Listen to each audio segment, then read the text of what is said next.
Welcome back, everybody. Spring is here, which means it's time to clear out the cobwebs from the house, including those unworn pieces in your closet that might have been gathering dust. Personal stylist and image consultant and longtime friend of the show. I'm so happy she's here. Raquel Greer Gordian is here to tell us more. It's hard because I want to hug you so much. Raquel, good morning. Good morning, Rosie. Lovely to have you back. I'm oh my so goodness. excited. Yeah, remind us, if you will, because we've got some new viewers since the last time you joined us on TV, a little bit about your background in fashion and styling. Yeah, absolutely. So I've had my business since 2014. I've been working in fashion since 2008.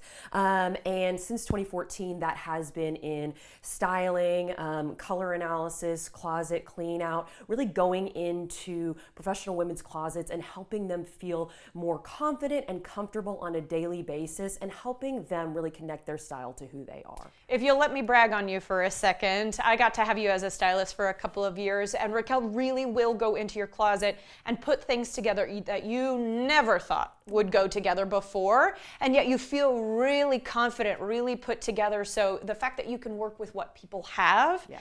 and then at the same time, love a shopping trip. Raquel will go before Yes. you get there, and she'll pull pieces that she knows are in your color palette, in your size. So you really take a lot of the stress and heartache out of, like, what size is this? Oh, I don't like the number, all of that stuff. You put people in pieces that are going to make them feel absolutely fantastic. Oh, well, thank you. Of course. I just wanted to brag on you if I could. So today we're talking about the closet clean out, which is a really good idea for this time of the year, I think, because we've got warmer weather clothes coming in, and it's maybe time to do that, like, yearly, have I worn this in a while? Yes. So you've got some tips for us. The first is set yourself up for success. What do you mean by that? Absolutely. So the first thing that you're going to want to do when you're cleaning out the closet is you have to set the vibe. So music is really important for any creative activity.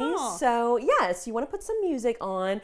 And then, I mean, this seems like a simple thing that you might not forget to do, but you want to eat before you start into the closet clean out. I would not have thought of that. Well, it's important because you can get overwhelmed really easily. So you want to make sure you're at a good level, you're even before you go in there and you start sorting through things that you might not have seen in a while that might bring up emotions.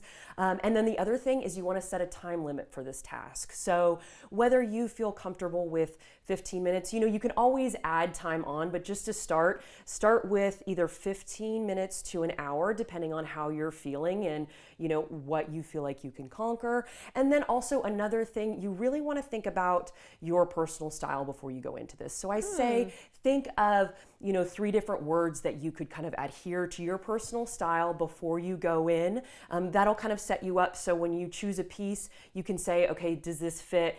Say you're, you say you're want to be minimalist, chic, feminine, making sure that when you pull out a piece from your wardrobe, does it match the things that you were considering? So all of those things will really set you up for success. I think that's good as well for shopping in the future. Yes. Does that fit with the vibe that I'm trying to curate? That's really interesting. Okay, go section by section is your next tip. Yes, so along with the time limit, you also want to, be mindful not to go in and just start pulling everything out of your wardrobe because you might get overwhelmed and then you just have a big mess on the bed. So you want to go by tops, bottoms, outerwear, athleisure, and you can even break it down further. So, a lot of women have big closets. So for tops, you could go tees, tanks, blouses. For bottoms, you could go jeans, and basically everything else. For dresses, I like to separate it more by events. So you could go casual, special event,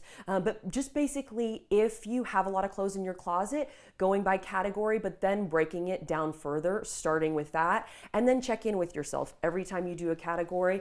Okay, do I want to continue? Do I need to step away for a break? Is this enough for today? I think you're making really good points about making mental health kind of a part of this journey because our clothes are so much of an expression of who we are and the face that we want to show the world. So I think it's really cool that you've tapped into that.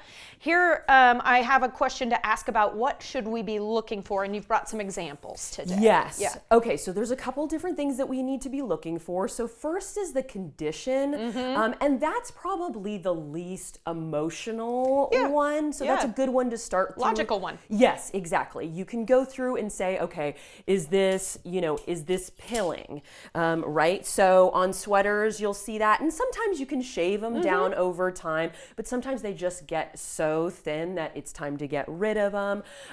Is it faded? Yeah. Right? So did it start out, its life as this color, or is it, a little bit... I'm also seeing stretched out maybe because there's no coming back. Yes, no, absolutely. The neckline needs to remain the same. You're absolutely right. Another thing too is with whites, is it yellowing at all? That's also something to consider, where you would want to get rid of it too. So considering the condition is the first thing.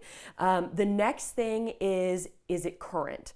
So this, I would say, unless it's classic, so you want to pull out the piece, think about how long you've had it. So if it's classic, something can be, it can last in your wardrobe for 10 years, 20 years. But if it does seem a little bit trendier, 5 years is really the cutoff for something like that. I've been holding on to things for longer than 5 years. Yes, but some of them could be classics too. And you can think about what is classic by having a simple silhouette, having solid neutral colors, that kind of thing. But other things, yes, sometimes it is time to get rid of those. The other thing is personal style. So we're going to go back to those words that you kind of decided on for your style, and then making sure, okay, does this fit? Is it chic? Is it cool? Is it minimalist? Whatever the word is that you want to adhere to it, does it fit into that category? Yes or no? Then put it aside as a go. And then the last thing is fit too.